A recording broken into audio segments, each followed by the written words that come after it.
vamos falar de um livro que, olha, mexe com a cabeça de muita gente. As 48 Leis do Poder. A gente vai tentar decodificar juntos as regras de um jogo que muitos jogam, mas que poucos realmente entendem. Pensa só, e se a vida for um grande jogo, com regras que ninguém ensinou? A ideia central do livro é justamente essa: o poder tem suas próprias regras. E sabe, ignorar isso não tira a gente do jogo, só garante que a gente vai ser uma peça, e não um jogador. Então, para começar, vamos focar em um pilar do poder, a imagem. Porque no fim das contas, percepção é realidade. Vamos dar uma olhada em como duas figuras históricas lidaram com o mesmíssimo desafio: agradar quem está no comando. Aqui temos dois caminhos bem diferentes, né? De um lado, Nicolas Fouquet, que deu uma festa tão, mas tão espetacular que acabou ofuscando o próprio rei Luís XIV. O resultado? Prisão perpétua. Do outro, Galileu, que usou sua genialidade para engrandecer seus patronos.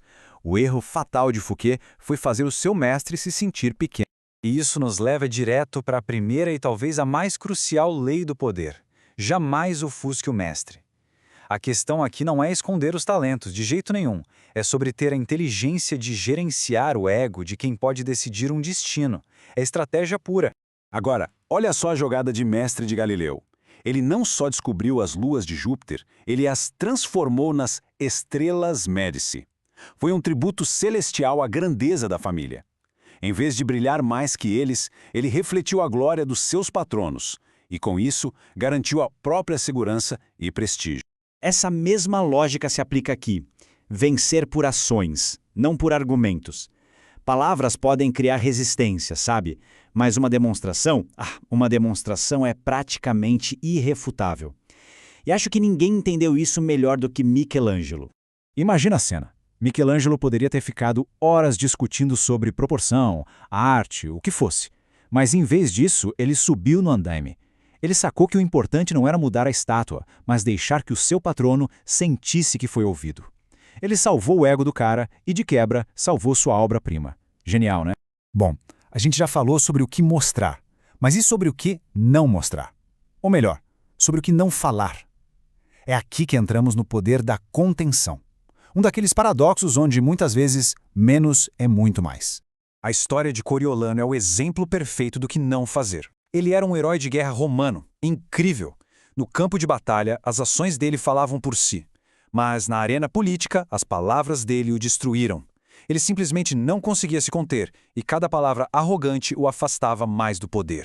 O grande erro de Coriolano foi revelar demais. Ao falar sem parar, ele não demonstrou força, mas sim uma profunda falta de autocontrole. Ele perdeu o mistério, a aura, sabe? E junto com isso perdeu o respeito do povo.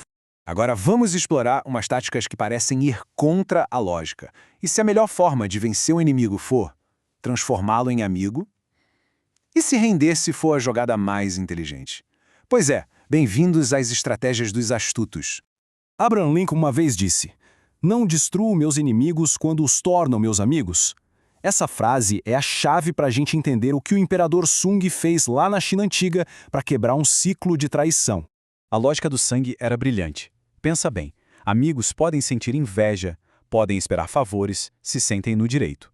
Mas um ex-inimigo que recebe o perdão, essa pessoa se torna um aliado com uma dívida de gratidão. A lealdade dele acaba sendo muito mais forte porque foi conquistada, não presumida. E quando a gente está em desvantagem, quando se é o mais fraco? A lei diz, renda-se. Mas calma, não é por fraqueza. A rendição aqui é uma arma. É dar ao oponente a vitória que ele espera, enquanto na verdade se está ganhando tempo para planejar a virada.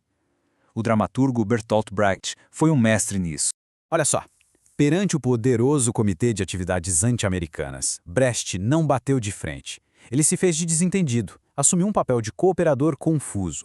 Concordava com tudo, mas não confirmava nada. Ele desarmou os caras com humildade e os frustrou tanto que foi dispensado por ser inofensivo. Exatamente o que ele queria que pensasse. E essa história de Haile Selassie é coisa de cinema. Ele estava enfrentando um exército rebelde de 10 mil homens. Em vez de lutar, sabe o que ele fez? Convidou o general inimigo para um banquete.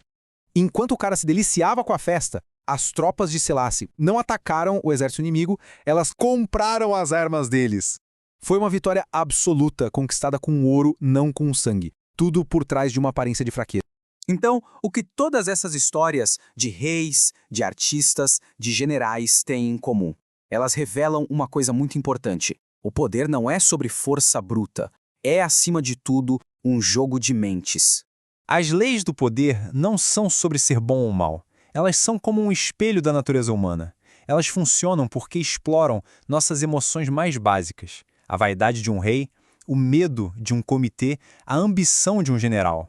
Então, a questão final não é se essas táticas são certas ou erradas. A verdadeira pergunta é: a gente entende a psicologia por trás delas? Porque o poder não julga, ele simplesmente opera com ou sem a nossa aprovação. E essa é a grande lição. No fim das contas, ou a gente entende a natureza humana, ou acaba sendo controlado por quem entende. Não se trata de usar essas leis para manipular, mas de reconhecê-las para não ser uma vítima delas. E no jogo do poder, ter consciência é a maior defesa que existe.